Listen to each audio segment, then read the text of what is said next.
அமைதியாக உட்கார்ந்து உள்ளேயும் வெளியேயும் என்ன நடக்கிறது என்பதை பார்க்கும்போது நீங்கள் ஒரு கண்காணிப்பாளரைப் போல இருக்கிறீர்கள்.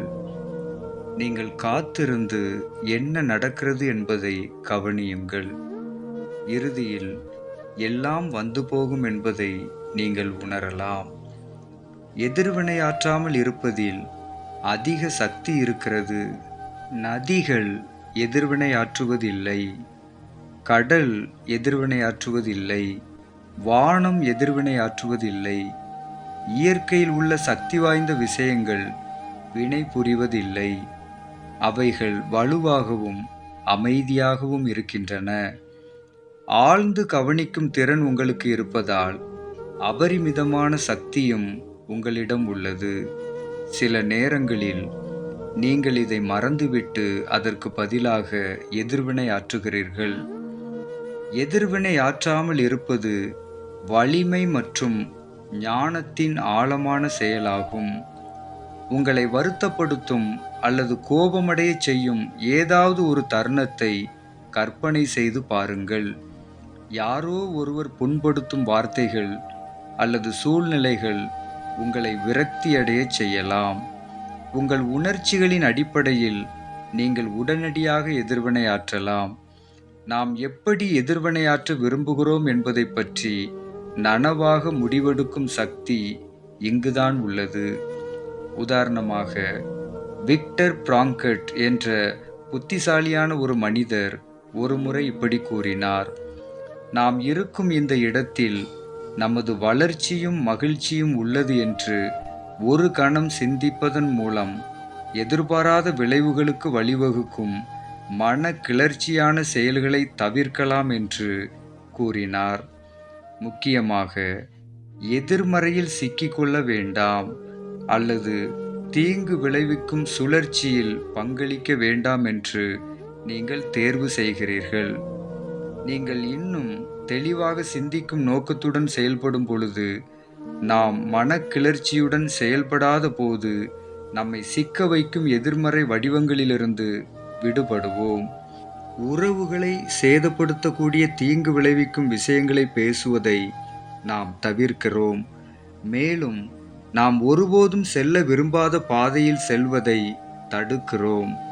அதற்கு பதிலாக நம்முடைய சொந்த வாழ்க்கையில் கட்டுப்பாட்டை தக்க வைத்துக் கொள்ளுகிறோம். நமது உள் அமைதியை பாதுகாக்கிறோம். எதிர் விளைவு மற்றும் மோதல்களின் பரவலை தடுக்கும் திறனில் எதிர்வினையாற்றாத சக்தி உள்ளது. நாம் நமது உணர்ச்சிகளின் எஜமானராக மாறுகிறோம். ஆரோக்கிய உறவுகளையும் தனிப்பட்ட வளர்ச்சியையும் கட்டி எழுப்புவதற்கு அவசியமான பொறுமை, புரிதல் மற்றும் இரக்கம் போன்ற குணங்களை நாம் வளர்த்து கொள்ளுகிறோம். மன்னிப்பும் பச்சாதாபமும் செழித்து வளரக்கூடிய சூழலை உருவாக்குகிறோம். சக்தி என்பது பழிவாங்குதல் அல்லது பிறரை காயப்படுத்துவதிலிருந்து வருவதல்ல.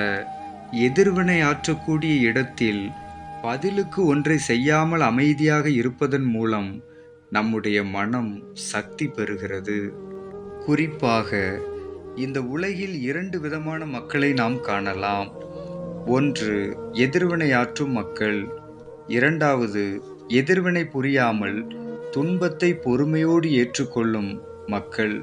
இந்த 2 விதமான மனிதர்களும் எதிர்கொள்ளும் நிகழ்வுகளை பற்றி சிந்திக்கும் பொழுது, தன்னிடம் நியாயம் இருக்கிறது என்று எண்ணி எதிர்வினையாற்றும் எண்ணத்தோடு வாழ்கின்ற மனிதன் தன்னுடைய பொல்லாத குணத்தினால் நிம்மதியை இழந்து எப்பொழுதும் கடின மனதோடு வாழ்வதை எங்கும் காணலாம்.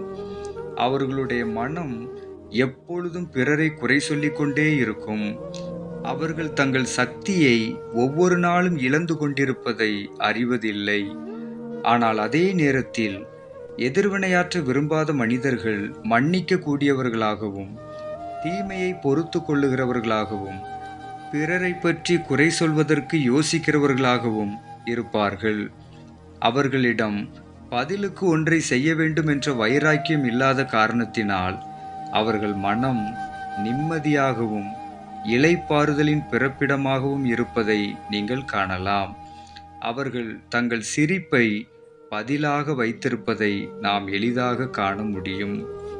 இறைவன் நமக்கு கொடுத்த மகிழ்ச்சியான வாழ்க்கையை நம்முடைய அகங்காரத்தினால் அழித்து விடாதபடி தாழ்மையாய் நடந்து கொள்ளுங்கள்.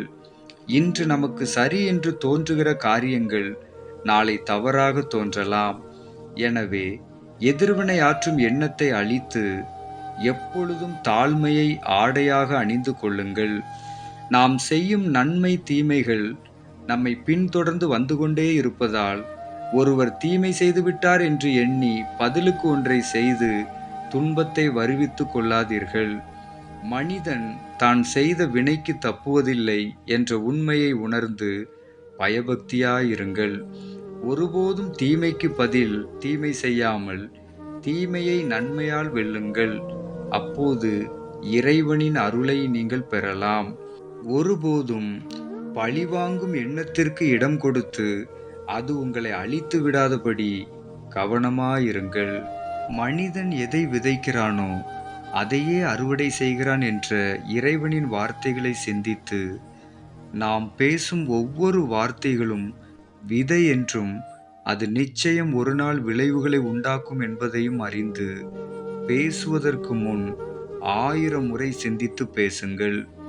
நிதானம் இழந்து பேசுகிறவன் தன்னை அழிப்பதற்கு தானே குழி பறிக்கிறான் என்ற உண்மையை ஒருபோதும் மறந்து விடாதீர்கள்.